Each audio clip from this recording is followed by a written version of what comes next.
j'ai enseigné l'histoire-géographie au lycée français à Yerevan, et donc je connaissais un peu l'asso et j'aime beaucoup ce que vous faites, donc je suis vraiment ravie d'être là. Et je suis ravie qu'il y ait du monde effectivement un samedi matin où il fait beau, donc merci à tous d'être venus. Donc sans plus attendre, en fait, moi c'est bon, je voulais vous parler aujourd'hui. Je vais commencer par les pivots, en fait, les pivots auxquels s'attache la mémoire collective. En fait, cette date, un petit peu consciente ou non, un peu charnière, qui figure chez chacun d'entre nous une rupture, elle est différente selon que les Arméniens viennent d'Arménie, de la diaspora ou d'Istanbul. En Arménie, l'histoire, elle s'intègre profondément dans une perspective régionale et soviétique, où les politiques scolaires et le vécu communiste, en fait, ont façonné un imaginaire collectif qui est si fort que même des éléments de la vie quotidienne, ils en sont hérités. À l'école, par exemple, mes élèves, ils étaient très peu à me dire qu'ils descendaient de rescapés du génocide, alors qu'un tiers de la population est composé de réfugiés en 1918. En Turquie, l'absence d'enseignement de l'histoire arménienne et l'habitus négationniste tel qu'il est décrit par Talon Soudian dans l'ouvrage qui est noté ici, son ouvrage de 2016, renforce le poids des pogroms de septembre 1955 dans la mémoire collective des Arméniens d'Istanbul. Une mémoire qui a été réactivée par des actes d'intimidation lors de conflits, comme dans le cas de la guerre du Haut-Karabakh en 2020, où des nationalistes turcs et azerbaïdjanais sont venus jusque dans le quartier arménien de Kurtuluş.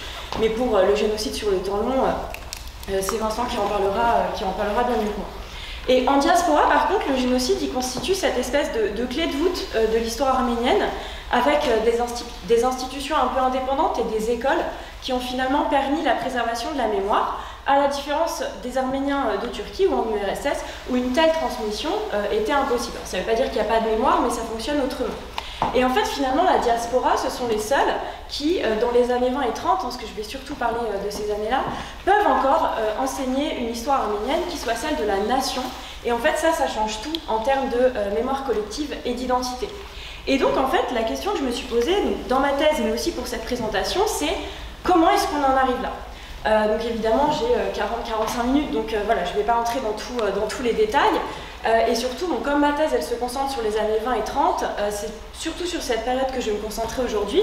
Autrement dit, finalement, sur ces années de construction de ces romans, nationaux dans le cas de la Turquie, internationalistes en URSS, et identitaires en diaspora, même si pour le coup, je vais très peu parler de la diaspora, parce qu'il s'agit vraiment de travaux en cours sur lesquels je commence tout juste.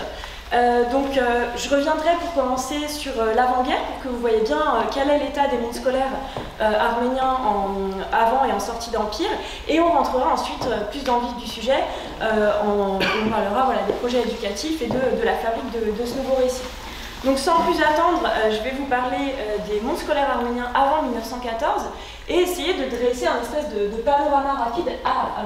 Je vous assure que la carte elle est plus belle sur mon ordi, j'avais pas du tout pris ça comme couleur, mais c'est pas grave, vous voyez un peu près, donc tant pis. Ah oui, voilà, non parce que j'ai essayé de faire un truc un peu avec des couleurs et tout, c'est pas grave, tant pis. Donc les mouvements nationaux arméniens, ils entraînent une refonte des mondes scolaires. Et les Arméniens dans l'Empire ottoman, mais aussi dans le Caucase, sont pour le coup particulièrement bien dotés en école, et notamment en école primaire. Alors évidemment, on trouve aussi quelques établissements d'enseignement secondaire de renom, comme le lycée Gretvan-Hagan et le séminaire qui est à Constantinople, et qui existe par ailleurs toujours, ou le séminaire Alcésium de Tiflis. Ces établissements, ils ne sont pas également dotés, on a de très très grandes disparités selon qu'on se situe en ville ou à la campagne, selon le niveau de richesse des familles des écoliers. Et dans ces mémoires, par exemple, Maran Tekeyan, dont les mémoires ont été publiées en français l'année dernière, il nous parle d'une école rurale où les enseignants ne sont pas hyper lettrés, ce qui contraste grandement avec les oraisons funèbres d'enseignants des écoles arméniennes d'Istanbul qui sont publiées par exemple dans les années 40. Mais cependant, d'une manière générale, les communautés arméniennes, elles sont plutôt bien dotées, c'est ce que j'ai dit. Donc dans le vilayet d'Erzurum, par exemple, qui apparaît sur cette carte, donc celui qui est en rouge là et en marron là-bas, on compte 322 écoles arméniennes en 1914, on en a 64 dans la seule ville de Constantinople, et finalement on a un nombre d'écoles qui suit les statistiques démographiques, avec une note toutefois, il n'y a pas un seul vilayet de l'Empire ottoman ou un ouiezd du gouvernorat d'Erevan qui ne compte pas au moins une dizaine d'écoles. Et donc de toutes les divisions administratives qui sont présentées ici, c'est le village de Kastamonu qui compte le moins d'établissements scolaires, donc sur la côte de la mer Noire, qui compte le moins d'établissements scolaires arméniens, et on y trouve quand même 18 écoles. Donc à titre de comparaison, il y a aujourd'hui de mémoire, il faudrait que je vérifie exactement, mais je crois que c'est 16 écoles arméniennes à Istanbul, et donc dans toute la Turquie. Et je reviendrai sur le pourquoi les écoles arméniennes d'Istanbul forment l'intégralité de la communauté scolaire en Turquie. Le début du XXe siècle, ce début du XXe siècle, en fait, il figure un foisonnement pédagogique global. Bon, manifestement, on est beaucoup avec prof d'histoire géo ici, donc j'imagine que vous connaissez, avec notamment l'ouverture à Genève de l'Institut Jean-Jacques Rousseau en 1912, et avec les débuts de l'éducation nouvelle qui prône une approche plus centrée sur l'enfant et son développement. Alors les tenants hyper connus de ce courant-là, c'est par exemple Célestin Freinet, John Dewey, Maria Montessori, qui sont très très connus. Et en fait, cette effervescence, on la retrouve aussi dans les cercles arméniens, via des transferts culturels qui sont assez classiques de l'époque, avec des élites qui partent surtout en France pour les Ottomans et plutôt en Allemagne pour les élites impériales de l'Empire russe. Et à partir de 1908, on a 3 pédagogues arméniens qui sont Isaac Arutunian, Hovannes Mirakian et Artache Saberian, qui publient une revue mensuelle puis hebdomadaire sur le sujet Atiflis. Donc la revue, elle a arrêté en 1913, et on va construire des nouvelles écoles. D'ailleurs, ces écoles qui relèvent de cette pédagogie nouvelle s'appellent souvent Nortobrods, la nouvelle école. On a certaines de ces écoles qui accueillent quand même pas mal de public. Le problème, c'est que donc, ces écoles, elles vont avoir du mal à accueillir, à avoir les autorisations d'ouvrir, parce que les autorités sont très sceptiques quant à l'ouverture d'écoles mixtes. Donc très rapidement, par exemple pour le cas de l'école d'Istanbul, la direction essaye de faire une école qui soit à la fois un établissement d'enseignement primaire, un établissement d'enseignement secondaire, un internat. On essaie de mettre le plus de choses possibles dedans pour avoir le plus d'élèves possible. Bon, l'école, elle reste petite, j'ai pas les chiffres exacts, mais on dépasse jamais 50 élèves, donc c'est vraiment tout petit. Donc on a un foisonnement qui existe pour le coup, mais qui reste quand même plutôt théorique, et les écoles qui s'y rattachent, elles peinent quand même à accueillir beaucoup de monde. Et finalement, ce sont les écoles nationales, c'est quelque chose d'assez classique, c'est-à-dire celles qui dépendent de l'Église apostolique, qui sont les plus nombreuses et qui accueillent le plus grand nombre d'élèves à la veille de la Première Guerre mondiale.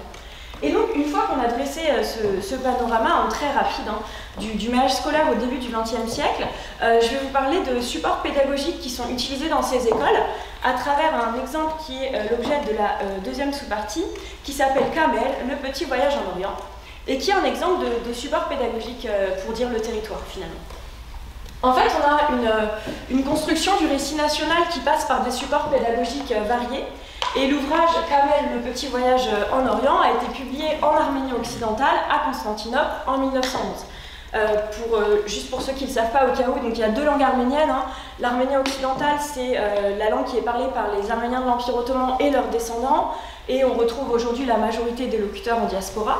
Et les Arméniens d'Istanbul qui la pratiquent encore, et l'arménien oriental qui lui est parlé dans les anciens empires russes et perses, à ceci près que les Arméniens d'Iran utilisent une orthographe traditionnelle, un peu plus proche de l'arménien occidental, et les Arméniens d'Arménie ou d'ex-URSS emploient une orthographe réformée par les soviétiques dans les années 1920 notamment. Et donc dès l'introduction de ce petit ouvrage, l'auteur indique qu'il s'inspire d'un ouvrage qui est français, Le Tour de la France par deux enfants, qui est publié par Augustine Fouillé-Tuileries sous le pseudonyme G. Bruno en 1877. Et comme la version française, cet ouvrage, il est destiné à être lu aux enfants et utilisé dans les écoles afin de permettre l'apprentissage de la lecture. Donc on a une vocation patriotique nette et il présente le territoire. Kamel, c'est un enfant, il passe dans les régions où vivent les Arméniens, il y rencontre des habitants qui lui racontent leurs traditions, lui font visiter leur ville ou leur village et parlent de leur vie quotidienne. Donc c'est vraiment la même chose que le Tour de la France par deux enfants. Cet ouvrage, il est publié dans la capitale impériale, en Arménie occidentale, et donc il s'adresse aux communautés arméniennes de l'Empire ottoman. puisqu'on est dans cette période d'institutionnalisation des mouvements politiques arméniens, avec la création de différents partis dont on a parlé déjà. Donc en l'occurrence Armenagan en 1885 qui est un parti de tendance libérale, le parti Henchak en 1887 qui est un parti socialiste et le parti Dashna qui est créé en 1890 qui est lui socialiste révolutionnaire. Alors juste pour avoir un petit contexte, une des premières actions du parti Henchak, elle a lieu le 27 juillet 1890, quand on a des militants, alors il y en a avant, mais quand on a des militants qui interrompent la liturgie de l'église de Kumkapı à Constantinople pour relayer le sort de leurs compatriotes arméniens dans les provinces, qui sont, on l'a vu, particulièrement maltraités par l'administration et soumis au pillage régulier de troupes semi-nomades kurdes notamment. Le parti d'Ajnag il demande aussi à cette époque que des réformes soient mises en œuvre en Anatolie, et c'est un mouvement qui est créé à Tbilissi, qui s'inspire très largement d'un courant russe qui s'appelle Narodnaya Volia, qui est le mouvement révolutionnaire russe à l'origine de l'assassinat du tsar Alexandre II en 1880. Donc il y a tout un tas de transferts qui se font à ce moment-là. Et ce parti, en 1894, il aide les Arméniens du Sassoun, donc l'Armouradi, en révolte contre les autorités, en leur fournissant des armes notamment. Certains de leurs militants occupent la Banque ottomane en 1896 pour relayer un petit peu le sort de leurs compatriotes dans l'est de l'Empire. Donc en fait cet ouvrage, Kamel, le petit voyage en Orient, il se place vraiment dans la lignée des mouvements patriotiques et il s'inscrit dans ce contexte précis de foisonnement de ceux-ci. Alors Kamel, c'est qui? Kamel, il vient de Khachavank, un nom qui signifie le monastère croix, qui est à 5 heures de marche au nord-ouest d'Erzurum, dans l'est de la Turquie actuelle, une localité où il dit lui-même qu'il y a beaucoup de Turcs et peu d'Arméniens. Khachavank, c'est à peu près à 20 km d'Erzurum, et il est nommé ainsi parce que le village il a été construit autour d'un monastère qui par ailleurs a été détruit lors des massacres hamidiens de 1894-1896. Le village en lui-même il a été abandonné après le génocide et laissé à l'abandon depuis lors. Alors, j'ai entendu parler de construction qui serait en cours, mais pour le coup je ne peux pas le confirmer parce que c'est une anecdote que j'ai entendue et je n'ai pas réussi à le confirmer avec des vues satellitaires. Donc je ne sais pas ce qu'il en est, mais il paraît qu'il y aurait des constructions prévues par-dessus. Toujours est-il que donc Erzurum, qui est appelé Galin en arménien, c'est sa première destination. Et il rend visite à Agopara, qui est un notable arménien et qui lui présente sa maison qui est située près de l'église arménienne. En fait, partout où il passe, Kamel il rend visite à des Arméniens, mais il rencontre aussi d'autres communautés. Et l'ouvrage s'articule selon le modèle suivant. Un chapitre avec l'arrivée de Kamel dans le lieu qui est décrit. Ensuite, pendant ce chapitre-là, on a un lecteur qui flâne en fait à la lecture de l'ouvrage. Dans un deuxième chapitre, Kamel il rencontre un personnage qui est toujours arménien, avec qui il va explorer les lieux et plus précisément les bâtiments arméniens. Et là se dessine en fait l'ancrage d'une communauté dans l'espace, à la fois par la présence des individus, mais aussi par les bâtiments qui sont visités. Kamel il visite quoi? Il visite des églises, des monastères ou encore des écoles. Et dans un troisième chapitre, Kamel il se consacre à un point particulier qui relève de sujets en fait qui peuvent être étudiés à l'école. Et donc ça permet quoi? Ça permet à la fois d'utiliser l'ouvrage pour des exercices de lecture, mais aussi pour d'autres thèmes à l'intérieur de la salle de classe. Et donc là, on a une espèce de dessin d'une carte mentale chez le lecteur, avec un territoire arménien qui s'étend de la Cilicie au Caucase, en passant par l'Anatolie orientale. Et en fait, cet ouvrage-là, il permet de délimiter un territoire qui est considéré comme arménien par les Arméniens ottomans eux-mêmes. L'ouvrage, il est publié en 1911, je l'ai dit, et très vite, forcément, ces mondes scolaires sont bousculés, violemment bousculés, par la déflagration de violence que représentent la guerre et le génocide, et ça, c'est l'objet d'une troisième sous-partie, sur l'impact de la guerre et du génocide sur les mondes scolaires arméniens. Donc en fait, en plus des conséquences similaires à celles qu'on peut voir en Europe sur les mondes scolaires, avec des enseignants ou des pères mobilisés sur le front, des normes sociales et de genre qui sont bousculées, et le basculement vers une économie de guerre par exemple, même s'il y a plein d'autres choses à dire, il faut ici avoir vraiment en tête des transformations profondes de l'école qui sont vraiment dues au génocide.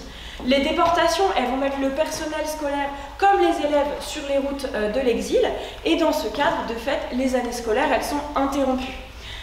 Et ici, les établissements scolaires qui sont tenus par des étrangers vont occuper une place vraiment particulière, parce que c'est ces écoles qui vont permettre de sauver des Arméniens. Et c'est le cas de l'orphelinat qui est tenu par Béatrice Ronner, qui est une enseignante suisse qui travaille sous le patronage du consulat allemand dans l'Empire ottoman. Et dans ses mémoires, un survivant qui s'appelle John Minassian raconte son arrivée à Alep après avoir été déporté de la région de Sivas. Et sur place, il entre au service du révérend Eskidian et commence à travailler dans l'orphelinat. Il a 20 ans à peu près à ce moment-là. Et voilà ce qu'il nous raconte de l'automne 1915.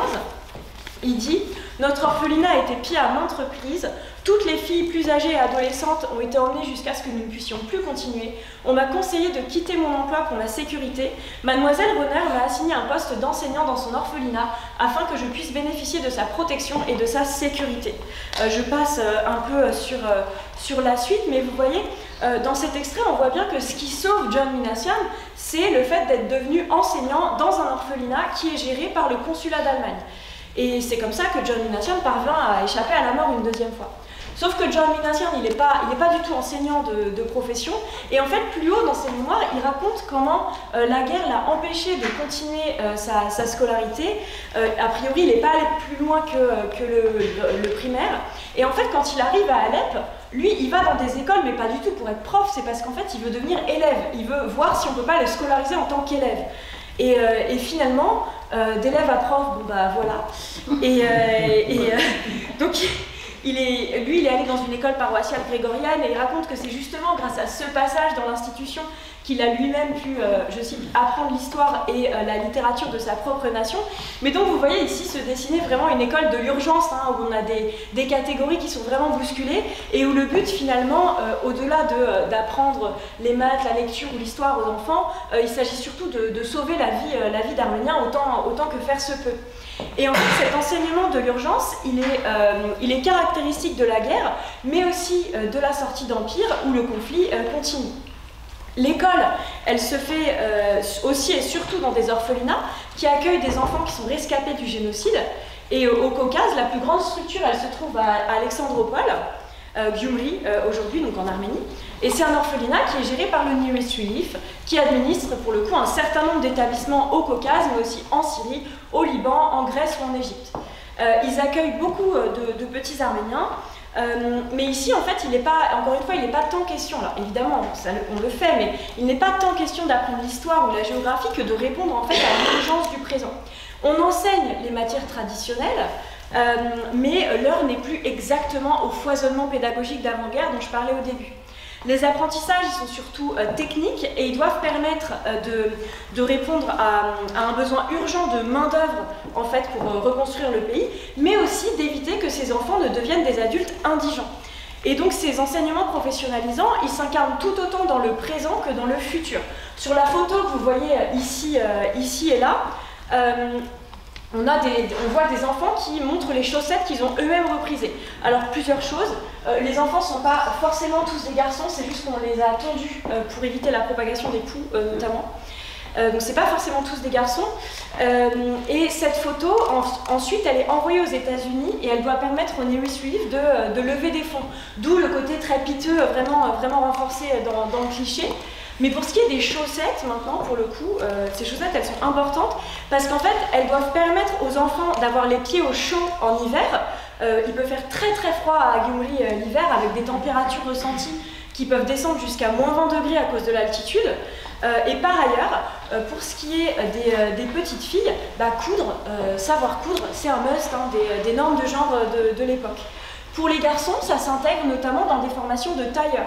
Donc en fait, ces petites chaussettes qui n'ont l'air de rien, finalement, elles permettent de répondre aux urgences du présent, à savoir protéger du froid les pieds des enfants, parvenir à lever des fonds pour les adultes, mais aussi ont vocation à permettre aux enfants de s'intégrer à l'âge adulte dans un monde qui répond finalement aux normes de son époque. Donc voilà à quoi ressemblent les mondes scolaires à la fin de la période impériale. On a un maillage scolaire qui est plutôt fin avant la chute des empires, une école qui est en pleine transformation, qui est très caractéristique de cette période, mais qui est bousculée par les urgences causées par la guerre et le génocide. Donc voyons maintenant ce qui se passe après la guerre. Je passe sur l'Arménie indépendante parce que je vais manquer de temps sinon, mais je vais vous parler dans cette deuxième partie des réformes scolaires et surtout de l'histoire dans les écoles de Turquie et d'Arménie soviétique. Je vais d'abord vous parler de la Turquie. Alors en Turquie, qu'est-ce qui se passe? Le 3 mars 1924, on a une loi qui fait basculer toutes les écoles, publiques et privées, dans le giron du ministère de l'Instruction publique. Dans les années 1920, les réformes, elles sont rapides, si rapides que certaines écoles arméniennes, faute des fonds nécessaires, ne parviennent pas à suivre et sont fermées parce qu'elles ne parviennent pas à s'adapter. Alors je précise ici qu'il s'agit uniquement d'Istanbul, parce qu'en fait les écoles arméniennes ne sont pas autorisées à la réouverture dans l'est du pays après 1923, et ce, afin d'éviter que ne se reforme une communauté nationale à la frontière avec l'Union soviétique. Et donc très rapidement, le gouvernement s'attelle à changer les emplois du temps des élèves, et particulièrement le temps consacré à l'enseignement de la langue, de l'histoire et de la géographie. Donc le premier règlement sur le nombre d'heures qui doivent être consacrées dans les classes du primaire des écoles arméniennes, il est publié le 15 janvier 1924. Et dans les deux premières classes, donc les équivalents actuels CP, CE1, le turc doit être enseigné 4 heures par semaine, 2 heures dans les classes supérieures. En CM1, 1 heure doit être consacrée à l'enseignement de l'histoire et de la géographie, et en CM2, 2 heures. À partir de l'année scolaire 1925-1926, donc 2 ans plus tard, l'enseignement de la langue passe à 6 heures et celui de l'histoire et de la géographie à 4. Et en fait, cette stratégie d'entrée à petits pas des kémalistes dans les DHG des écoles arméniennes, elle vient en fait petit à petit, oui, transformer en fait la nature même de ces écoles, qui deviennent donc finalement plus que des écoles arméniennes, des écoles turques au sein duquel on enseigne l'arménien. Et pour ceux, très nombreux à l'époque, puisque ceux qui restent pour beaucoup à Istanbul, c'est ceux qui n'ont pas eu les moyens de partir, donc pour ceux qui peinent à payer les écolages, une question se pose alors: payer et rester, ou alors partir vers l'enseignement public, quitte à prendre des cours d'arménien ailleurs. Et donc, certains vont partir, beaucoup vont partir, et ça va accentuer encore un peu ce processus de fermeture des écoles arméniennes d'Istanbul. Et comme on le voit sur le graphique qui est là, au début de la période républicaine, on a un certain nombre d'établissements scolaires qui continuent à fermer, et en fait, c'est lié à ces réformes qui font que finalement, les autorités n'ont pas à intervenir directement pour fermer les écoles, puisque elles se ferment toutes seules à cause de la manière dont les réformes sont envisagées. Parce que, évidemment, notamment quand il s'agit par exemple de normes en termes d'hygiène, les établissements publics, ils disposent de fonds, on va leur octroyer des fonds, ce que n'ont pas ces écoles privées arméniennes. Et plus que les emplois du temps, la nouvelle administration, elle va aussi changer les enseignants. Et dès les débuts de la République, il n'est plus question pour les écoles arméniennes de choisir elles-mêmes leurs professeurs d'histoire ou de géographie. Ces postes, ils sont réservés à des collègues qui sont nommés par le ministère, ils sont turcs au sens ethnique du terme, et à partir de la rentrée 1923, un Arménien ne peut plus être professeur d'histoire-géographie en Turquie, et c'est toujours le cas actuellement, par ailleurs. Cependant, donc évidemment, la nomination de ces nouveaux collègues ne s'est pas faite sans difficulté. Le ministère n'a pas forcément le personnel nécessaire, et donc, faute de savoir quoi faire de ces anciens militaires, l'administration a nommé devant les classes d'anciens militaires ottomans reconvertis. Sauf que l'arrivée du nouveau collègue implique forcément le départ du collègue arménien qui était en poste auparavant. Par ailleurs, ils ne connaissent pas le métier, donc ça implique de les former au moins un peu, ce qui crée pas mal de frustration au sein des équipes. Aussi, ils sont vus comme des employés du gouvernement chargés de surveiller leurs collègues. Donc, ambiance, en salle des maîtres, en salle des maîtres, enfin, c'est pas terrible. Par ailleurs, il y en a ce sont des anciens soldats, il y en a qui ont participé au massacre, donc vraiment grosse ambiance. En plus, ils sont plus payés que leurs collègues arméniens. Il y a un peu rien qui va. Donc toutes ces raisons créent un a priori qui est a priori assez négatif sur ces nouveaux collègues d'histoire géo. Et dans la circulaire du 15 janvier 24, parce qu'on a déjà commencé à nommer dès la rentrée 23 ces collègues, dans la circulaire, donc c'est une circulaire qui est adressée à toutes les écoles privées de Turquie, dont aux écoles arméniennes, et il existe un exemplaire dans les archives des ambassades qui se trouvent à Nantes. Et donc l'administration écrit: il est aussi arrivé à notre connaissance que dans certaines écoles, sous prétexte d'assurer la discipline dans les classes, les professeurs d'autres cours assisteront à la leçon. La direction de l'instruction publique considère ce fait comme une atteinte à l'amour-propre et au prestige des professeurs turcs. En conséquence, les employés administratifs ou les autres professeurs de l'école ne pourront, sous aucun prétexte, être dans les classes en même temps que les professeurs turcs. Alors cette source, elle est coordonnée par d'autres correspondances. Bon, on est beaucoup de profs manifestement ici, on sait tous que avoir un collègue qui rentre dans sa classe pendant son cours pour assurer la discipline à votre classe, c'est pas top, hein. C'est pas terrible. On perd la face à la fois face à sa classe, face aux familles, face aux collègues. Vraiment, enfin, ne pas pouvoir assurer la discipline dans son propre cours, ça remet en cause, certes, l'estime de soi, mais surtout, voilà, les compétences disciplinaires comme pédagogiques d'un enseignant, même si, voilà, quand on débute, ça peut tous nous arriver et c'est ok, mais voilà, d'une manière générale, ça fait mal, quoi.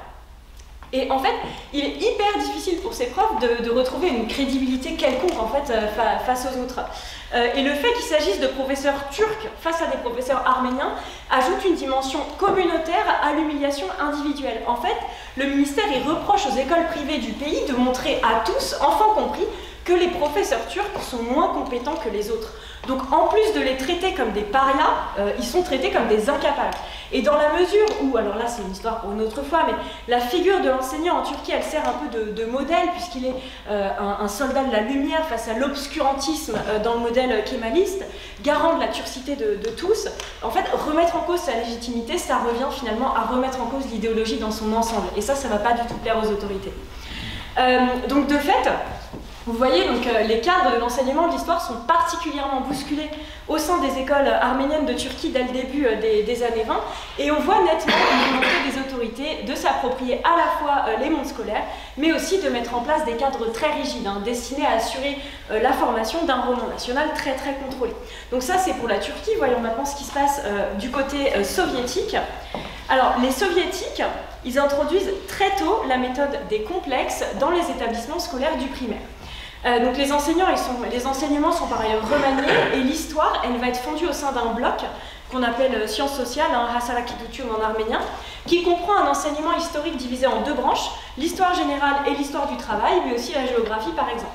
Alors, la méthode des complexes, c'est une pédagogie par projet en fait, qui est développée notamment par Nadezhda Krupskaya, qui avant d'être la femme de Lénine est surtout une grande pédagogue de son temps, qui consiste en fait à l'étude, cette pédagogie c'est quoi? C'est en fait l'étude d'une question à travers des exercices dans différentes matières.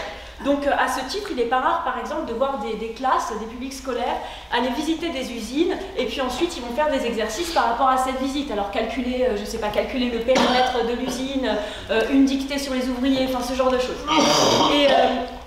Et en fait, ce n'est qu'à partir de l'année scolaire 1931-1932 que l'histoire est à nouveau introduite comme matière à part afin d'assurer l'enseignement d'un certain nombre de connaissances dans des domaines bien spécifiques.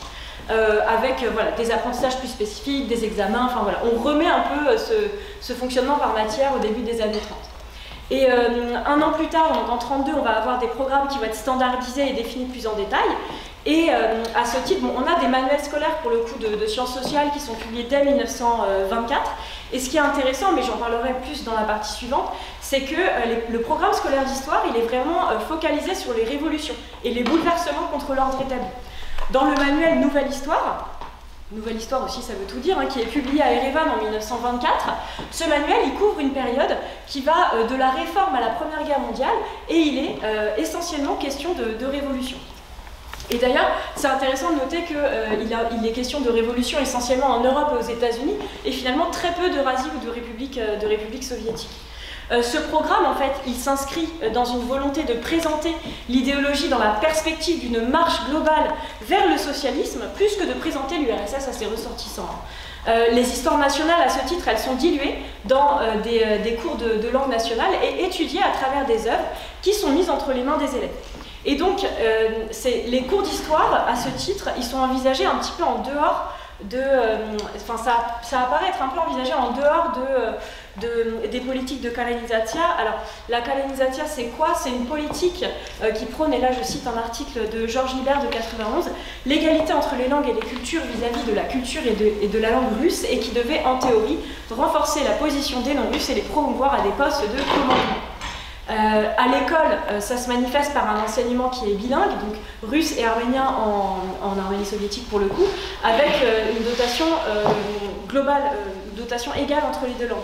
Mais en fait, le but affiché, il est très très loin de la réalité, puisque de fait, cette politique, elle fait du russe la langue de transmission du communisme, et surtout la langue de communication entre les différentes communautés et républiques de l'Union. Et donc, dès lors, on a des cultures nationales qui sont pensées avant tout à travers les langues, plus comme des spécificités à l'échelle des républiques, et ce, de façon assez évidente, afin de prévenir toute velléité nationaliste dans des espaces qui demeurent géographiquement situés aux confins de l'Union soviétique. Et donc, on voit bien dans ces années-là une volonté des nouveaux États de transformer très profondément les emplois du temps des écoles, ainsi que des politiques qui visent à placer des enseignants loyaux aux nouvelles idéologies devant les élèves, surtout lorsqu'il s'agit d'enseigner les sciences sociales, l'histoire ou la géographie. Qui permettent bien sûr de penser et de dire l'État.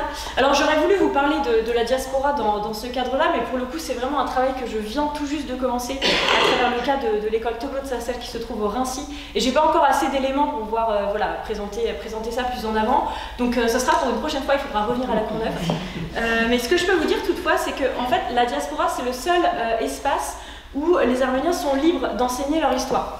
En France, par exemple, un organisme qui s'appelle la Croix-Bleue organise des cours d'histoire et de langue hebdomadaires dès les années 30.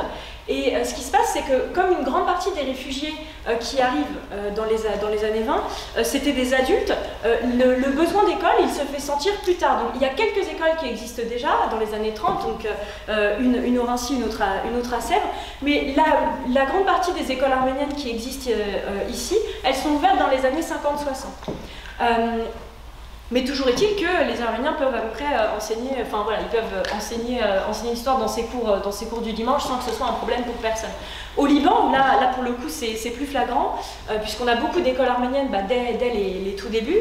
Les Arméniens en fait ils peuvent enseigner l'histoire comme ils le souhaitent, et en fait il faut attendre 1989 pour que l'État, donc en sortie de guerre civile, oblige ces écoles à suivre le programme libanais. Donc des années 1920 à 1989, les Arméniens, ils enseignent dans leurs cours d'histoire l'histoire arménienne, en fait exactement tout ce qu'ils veulent, puisque l'État s'en mêle très peu. Et donc à ce titre, en diaspora, on cherche aussi à former des enseignants, et c'est notamment dans ce but qu'est fondée l'université Haït Gazian à Beyrouth, qui, avant d'être une université à partir de 1955, est le fruit de la réunion de deux instituts, donc le collège arménien évangélique, donc une université arménienne évangélique, et une école normale qui, pour le coup, elle existe depuis 1948. Donc voilà pour le cadre en fait de comment est-ce qu'on enseigne l'histoire dans cette période. Et dans la dernière partie, je vais vous parler de ce qu'on trouve vraiment dans les manuels scolaires des écoles arméniennes, avec une partie sur la fabrique d'un nouveau récit. J'ai combien de temps? Alors, 13 minutes. Super. Alors pareil, donc je vais commencer par la Turquie. Alors les Turcs, ils éditent leur tout premier manuel scolaire d'histoire dès le milieu des années 20, avec par exemple des manuels tels Notre Histoire ou Leçons d'Histoire pour les enfants de la République, qui sont tous les deux publiés en 1926.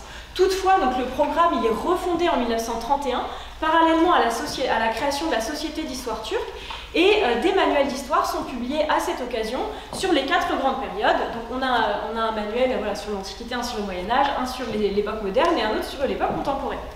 Le programme turc d'histoire antique, c'est un programme d'histoire mondiale où sont étudiés les grands empires de par le monde, avec un premier chapitre qui ouvre sur, je cite, c'est le titre, la grande histoire et la civilisation turque.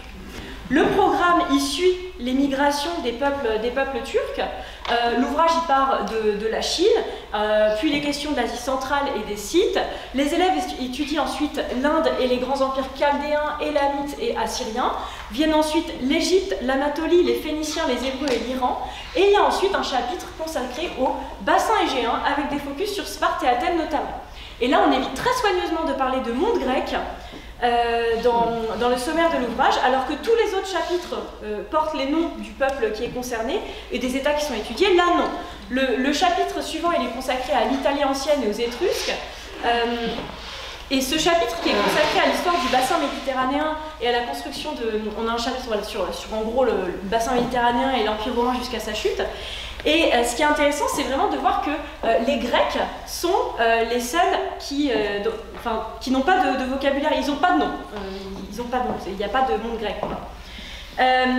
Et il y a autre chose, d'ailleurs, oui, quand on parle d'Asie mineure au sens antique du terme, dans le manuel turc, on parle d'Anatolie occidentale. On ne parle pas d'Asie mineure, on parle d'Anatolie occidentale.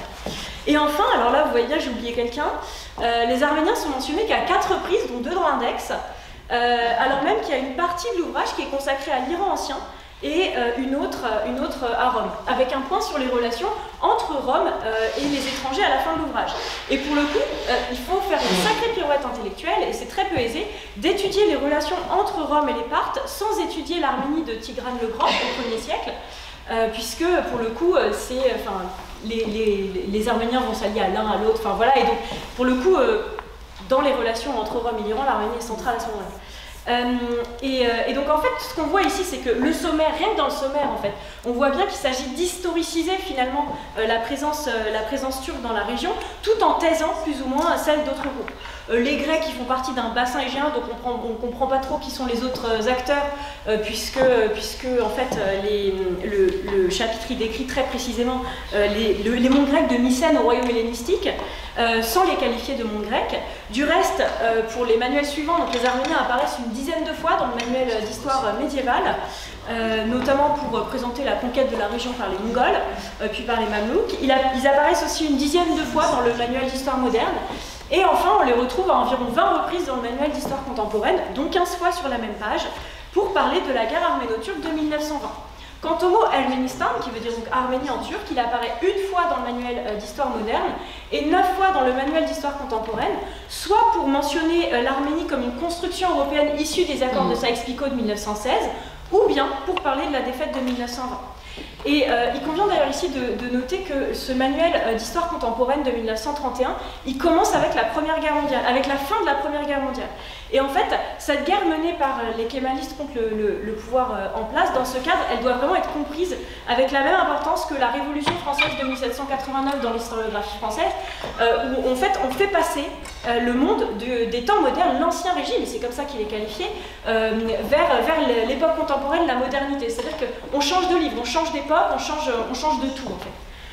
Et cette coupure faite entre l'Empire et la République, elle va au-delà d'un simple changement de régime, puisque ce changement de livre, en fait, il passe d'une classe à l'autre aussi. Donc il y a vraiment une matérialisation d'une coupure. Et tout l'ouvrage, finalement, il vise à raconter la conquête du territoire, et il y a une dimension vraiment messianique au récit qui rend impossible toute question concernant le territoire des autres communautés du pays, puisque l'histoire, elle est racontée, donc, comme dans d'autres aires culturelles, c'est quelque chose d'assez classique dans les années 20, avec l'idée d'une progression, finalement, vers ce qui devait être et qui désormais est. Donc la transmission de l'héritage et l'enseignement d'une histoire des Arméniens passe donc par d'autres canaux, et notamment, par exemple, par les abécédaires ou des textes qui sont étudiés lors des classes de lecture. L'imaginaire qui est mobilisé dans les abécédaires des années 20 et 30, il ne change pas par rapport à la période précédente, et dans les manuels Lousavel, donc instructions, qui sont publiés entre 29 et 32, il est toujours question, dès les premières pages, des montagnes. Sal, le mont, fait partie des premiers mots appris avec la lettre A. Il est question toujours de la vie rurale, de religion, par exemple dès le premier poème du manuel de 4e année, donc équivalent CM1. Ce poème, il est illustré de 2 dessins, l'un qui montre une montagne, l'autre qui montre une église, et là je vous ai mis un petit extrait. Alors je ne suis pas très douée en traduction, mais c'est pas très beau, mais vous voyez l'idée. Ah ma chère Nazig, il est l'heure de partir, faisons une prière, que le Seigneur entende ta voix, le soleil se couche. C'est vraiment en fait un poème qui parle on a tous les attributs, si vous voulez, de la vie quotidienne de la plupart des Arméniens d'Anatolie au XIXe siècle, qui se retrouvent dans ce poème. Il est question d'agriculture, il est question d'impôts injustes qui sont prélevés par les élites, il est question de religion, il est question de familles pauvres, et en fait c'est un quotidien que les enfants qui lisent ces textes ne connaissent pas. Alors si, la pauvreté ils connaissent, mais la vie rurale beaucoup moins. Parce qu'eux ils vivent forcément à Istanbul. Donc en fait ici on décrit un passé qui est perdu, qui est caractérisé par une vie difficile, où la religion elle occupe une place très importante. Les personnages qui sont mis en scène, ils implorent Dieu de leur venir en aide, mais Dieu il vient pas. Finalement à la fin le père il peut compter que sur lui-même et sur des braves gens. La mère elle est à la maison, Nazig elle est pieuse, elle observe le monde, et en fait les cours de religion ils peuvent être dispensés que dans des cours de catéchisme bien spécifiques. Et donc ici utiliser la poésie ça permet de contourner un peu ces nouvelles règles, et ici la prière elle fait partie intégrante de la vie de cette famille, et en fait la religion devient un critère de définition de la communauté arménienne à l'heure où l'islam définit la turcité. Les Arméniens, en fait, ne sont pas présents dans les manuels d'histoire turque, hein, ils n'existent pas, mais la vie au village, elle est quand même décrite à travers ces poèmes. Et donc, il s'agit ici, finalement, à travers la littérature et la langue, de continuer à enseigner l'histoire des Arméniens dans les classes, mais à travers un support différent. Et ça, c'est quelque chose qui est flagrant avec les premiers mots de ces abécédaires, hein, Sal, parce qu'en fait, les Arméniens se définissent par leur montagne vraiment du 19e siècle à nos jours, et c'est pas un hasard pour le coup si c'est ce mot qui est appris en premier. La sculpture que vous voyez derrière moi, qui se trouve à Chouchi au Haut-Karabakh, et qu'on appelle communément Papik Tatik, mais qui a été construite en 1967, elle a un autre nom, son vrai nom, Menkenk Mersage, Nous sommes nos montagnes, qui est aussi le titre d'un film qui est sorti la même année. Et donc en fait les montagnes, elles sont très présentes dans les récits nationaux arméniens de l'Antiquité à nos jours. Et donc c'est pas du tout un hasard si ces poèmes et ces dictées, elles parlent de ces montagnes. Donc voilà sur comment contourner les règles en Turquie. Et alors pour ce qui est de l'Arménie soviétique, les manuels scolaires là ils présentent plusieurs particularités. Alors d'une part, pareil, hein, il faut du temps hein, pour que les États éditent leurs propres livres. Donc on a une certaine latitude au début sur l'utilisation de manuels antérieurs dans les toutes premières années. Et le 1, 2, 3, je me suis perdue dans mes notes. Ah oui, donc il y a plusieurs manuels qui vont être utilisés, et ce qui est intéressant, c'est que très souvent, on va utiliser en Arménie des manuels qui sont traduits du russe et qui à la base étaient publiés à Moscou. Et on a le cas, par exemple, d'un manuel d'enseignement secondaire d'histoire, donc là c'est l'Antiquité, qui est publié par un historien letton à Riga, qui en fait va être traduit en arménien et qui va ensuite être utilisé en Arménie. Et donc même si théoriquement les questions éducatives sont l'apanage des républiques, finalement on voit bien hein, que les programmes scolaires finalement ils descendent de Moscou. Et ils sont harmonisés entre Erevan et Moscou. Et donc ici, pareil, on a l'essentiel d'un programme qui est constitué de rupture et de révolution, avec une première partie consacrée à la réforme, la seconde au dernier moment des anciens régimes, je cite. La troisième partie est consacrée à l'étude des révolutions, et notamment la Révolution française, ses conséquences et les réformes qu'elle apporte. Sur le 19e siècle, les élèves étudient l'entrée dans la révolution industrielle. Il n'y a rien sur la Russie impériale, rien sur les nationalités. Et en fait, le programme il est centré sur l'apprentissage de l'idéologie, avec une histoire qui est étudiée au prisme d'une valeur quasi messianique en fait, du communisme, qui figure finalement le paroxysme d'une société dont la construction s'était engagée dès le 18e siècle. Comme l'Europe incarne la modernité dans l'imaginaire collectif, on associe la révolution du prolétariat à la quintessence d'une modernité qui avait été plus ou moins définie auparavant en Occident et qui est désormais soviétique. Cette modernité, elle transcende les nations, j'ai presque fini. 2 minutes, d'accord, parfait. Elle transcende les nations qui, dans le cadre d'études supposées former les futurs cadres de l'Union, ne sont plus indispensables à étudier. Et en fait, quand on compare deux manuels d'histoire ancienne, l'un qui est destiné au primaire et l'autre au secondaire, on remarque en fait qu'on ne demande pas... les histoires nationales, elles sont vraiment diluées. Je me suis perdue dans ce que je disais, pardon. Oui, l'Orient ancien, qui est aujourd'hui un peu étudié comme formant l'âge d'or d'un État arménien au maximum de son expansion, il est vu dans son ensemble. Le manuel qui est édité par Nikolsky en 1933 et qui est publié à Erevan pareil, lui, ce qui est très... Enfin, c'est pas étonnant, mais qui pour le coup est notable aujourd'hui, il est traduit du russe et il emploie le terme féodalité pour désigner le processus de domination des artisans et des paysans dans l'Orient ancien. Et en fait, il s'agit d'un procédé de discours qui vise à inclure l'Antiquité dans une vision marxiste de l'histoire, dont la féodalité constitue le deuxième stade, après l'esclavage et avant le capitalisme. Et donc, on a des manuels qui suivent un fil précis, où l'histoire, elle n'a de destinée que l'Union soviétique. Lutte des classes et la victoire du prolétariat sur les bourgeois après un combat millénaire. De fait, les figures qui sont étudiées ici, c'est plus des grandes figures du nationalisme arménien. Même si, alors je passe parce que j'ai plus le temps, mais on a une partie de la littérature arménienne, de la littérature issue des grandes figures nationales arméniennes, qui est réhabilitée à partir des années 50 et à partir de la mort de Staline. Mais même si on a une partie de ces figures qui sont réhabilitées, l'Arménie, elle continue de suivre des programmes qui sont dictés par Moscou.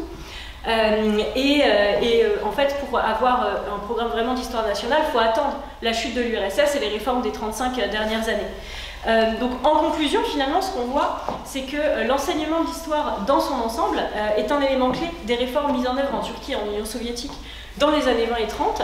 Et pour ce qui est des programmes scolaires, ils sont redéfinis à l'aune des idéologies, kémalistes en Turquie, communistes en URSS.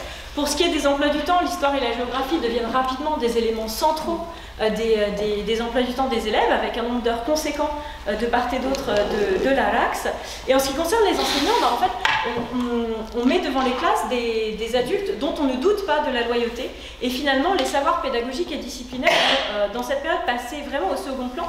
Et on le voit bien dans cet extrait du chemin de la vie d'Anton Makarenko, qui est un pédagogue soviétique entré puis sorti de disgrâce pendant la période, qui est en conflit avec Nadezhda Krupskaya, mais qui est considéré pour le coup comme l'un des pédagogues majeurs de son temps. Et là, il raconte l'administration de la colonie Gorky en Ukraine. Et je vous lis l'extrait pour faire cette présentation. Deux institutrices, Ekaterina Grigoyevna et Lydia Petrovna, vinrent se joindre à nous et je commençais à désespérer. Personne ne voulait venir au fond de notre forêt se consacrer à l'éducation de l'homme nouveau. On avait peur des va-nu-pieds et on ne croyait pas en notre entreprise.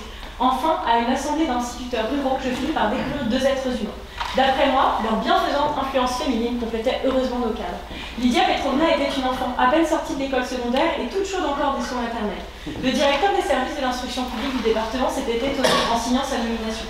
Que vas-tu faire de cette gamine? Elle ne sait rien. Justement, c'est ce que je cherchais. Il n'est pas si important que cela d'avoir des connaissances. Cette Lidochka est une enfant pure et je compte sur elle comme un vaccin.